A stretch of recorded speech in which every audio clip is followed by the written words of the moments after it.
Are you thinking about moving to Fort Wayne? Right? Nope. Are you thinking about? Ugh. Are you thinking about moving to Indiana and buying a house in Fort Wayne? Yes, I am. Hold on for a second. Slow down, slow down. Pump your brakes. Break! There's a few things you need to know about homes here in Fort Wayne because they're definitely different than homes in other states. And after watching this video, you can go full speed ahead.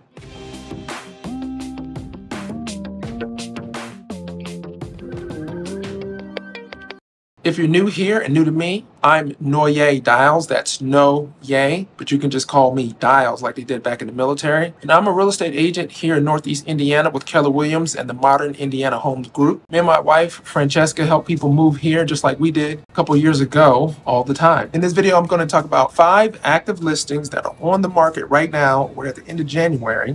This is the low point of the market, but Fort Wayne is so affordable, and people talk about how affordable it is all the time. So I wanted to show you, even at the bottom of the market, that you can buy a home for $200,000 or less. Let's jump into it. Let's take a look at the MLS.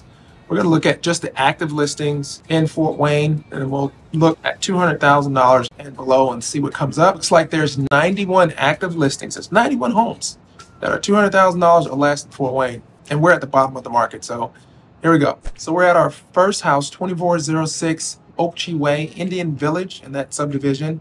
It's downtown. Here's one thing to note about Fort Wayne. Fort Wayne has these things called townships. They're like precincts or parishes if you live in Louisiana. The 4 main townships that cover Fort Wayne are Washington, Wayne Township, St. Joe Township, and Adams Township. So this house is in Wayne Township, so you know it's in the downtown area inside of the loop, inside of I-69 and 469.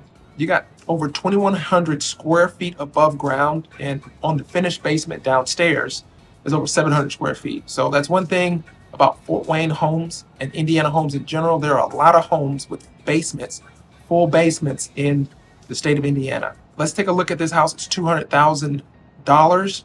We're looking at Southside High School in Kikiyanga Middle School. I love pronouncing words like that, Kikiyanga. This home style is a mid-century home, not a mid-century modern home, because it was built in the mid-century, 1956 to be exact. Many of these older homes have so much character. That's what makes these homes different than from in other states. You have a lot of wood in this home, so that's a dead ringer for older homes. But take a look at the baseboard heating. Baseboard heating is something that you will find in a lot of homes, a lot of older homes in the Midwest. So that's a little bit different than other places across the US. As you can see, they've got built-ins. This particular side of the house has been upgraded because the trim, you can tell the baseboards and the wainscoting across the middle of the wall has been painted white. That's something that you know has been done to the home. It's something that if you ever see something like this, you'll know, okay, this house has been upgraded at least a little bit. That's awesome. And you got a lot of space here. As you can see, they've upgraded, cleaned out the chimney right there. So that's always awesome. The kitchen has been cleaned out a bit. You can see those cabinets are new. Someone 100% remodeled this house, and that's why it is $200,000. This house actually probably sold 2 or 3 years ago for probably $80,000 or $90,000, but that's what's happened. We've always talked about Fort Wayne rebuilding. This is an example of how Fort Wayne has been rebuilding. People have come in, purchased homes that were built in the mid-century, and have brought it back to life. Home number 2, 4808 DeSoto Drives in St. Joe Township. This home's 5 bedrooms, 2 bath, 2,000 square foot. This home will set you back $199,900. Let's take a look at some of the pictures. As we can see, the listing agent must have had an old Polaroid camera laying around. And as you can see, this home needs a little bit updating. The kitchen, this older stove right here, kind of reminds me of my childhood. All those bologna sandwiches.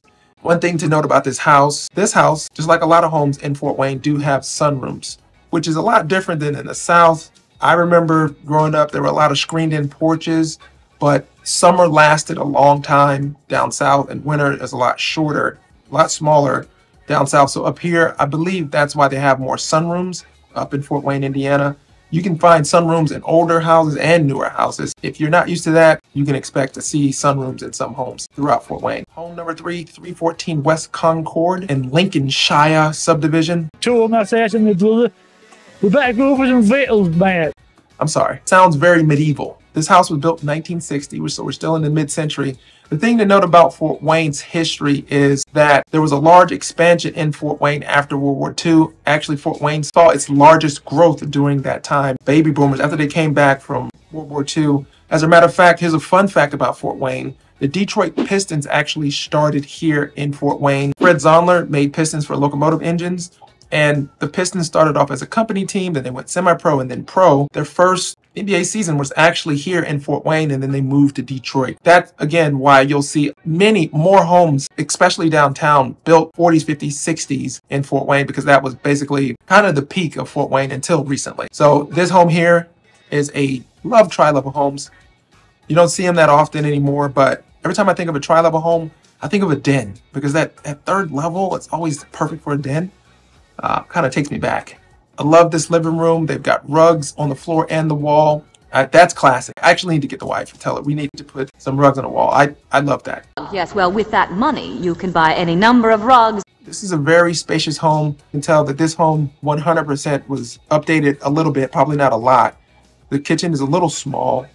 They didn't do much to the cabinets. The cabinets still have, those cabinets are probably the original cabinets, but you can just tell from the handles. They don't make handles like that anymore. There's little things you pick up after going through homes. This is the best part of this house. On the third level, they've turned it into a storage slash gym slash little place where you can sleep. Wow, I'm holding my thing.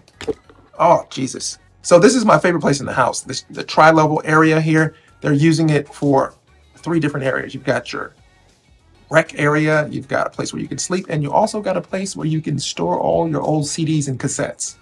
I wonder what they got down there. Maybe some Eagles, maybe an old MC Hammer cassette. Stop. Hammer time. Our fourth house is 806 Kingston Boulevard. This house is our smallest house and oldest house, built in 1935 for $199,000. And you're probably wondering, well, why is it $199,000? It was built in 1935 and it's only about 1,000 square foot. But we're in the 46807, which is a very popular area code downtown. A lot of people have moved to that area for the purpose of finding historical homes and restoring them. And I'll show you why just now in a second. So we're looking at 806 Kingston Boulevard. And as you can see from the exterior, we got the gray paints, so neutral colors, a more modern vibe. Also, the front porch has been redone. They painted it white, so you can tell that whoever purchased this home really put a lot of attention to detail. Let's go inside. Right when you step foot inside this house, you can tell all white. Even the finish on the doorknob is black. We are already seeing a modern style. They've got the catch-all space, so it's a functional space. You see that a lot in the modern homes. So check out this living room. They painted the brick white. I know a lot of people are kind of opposed to painting brick white, but I like it. What do you think in the comments? You like white brick or just keep it traditional? Also, if you notice, this house has been staged. This is a very good thing to do, especially when you have older homes, because more than likely they gutted the entire house. So to bring it back to market and just to show the potential homeowner what it could look like if they lived in there, I believe the staging here is just remarkable. Let's go look at the kitchen for a second. Oh yeah, before we leave the living room or the great room, they've got the electric fireplace, and looks like they made a custom wood stained mantle there. Perfect. Kitchen, you've got an eat-in kitchen, subway towel on the backsplash there. Even the modernized, the light above the kitchen sink there, you can just tell the finish for the faucet. Everything was customized. They got the black countertop to match. I love this. And last but not least, we have a single-story ranch. This home will set you back $191,700. This house is the youngest house, built in 1988. So let's take a look inside. From the exterior, you see that the character of the home is pretty normal, but as you go inside the house, it's open. It's got a lot of room, obviously a lot bigger than home number 4. They painted the exposed beam black. I don't know if I'm pretty sure the home wasn't made like that. They just put it there for aesthetics. I don't think it's a real support beam, but I could be wrong. I'm not a home builder. And again, we got painted brick again. We've got everything matches here. You got black and white and grays. Neutral upgrade. If you notice, they do this virtual rendering thing. So right here in this particular photo, they're showing you what a refrigerator would look like in that kitchen. And keep that in mind when you are looking at these houses. Look at that trim. The white trim at the baseboards. That shows you that's a dead ringer for the home that's been upgraded, especially if the home was built before like 2000, right? Also, appliance packages, because homes are sitting on the market a little bit longer, this particular seller, you may be able to negotiate with them for seller concessions. That's something that is coming back because we're not in a hyper seller's market. Interest rates have gone up a little bit, so sellers sometimes have to concede some things if the right buyer comes along and they just want to negotiate a couple $1,000s. Now that you know how much you can afford to buy in Fort Wayne for $200,000 or less, check out another one of our videos where Frankie talks about why Fort Wayne is so affordable, and we'll see you there.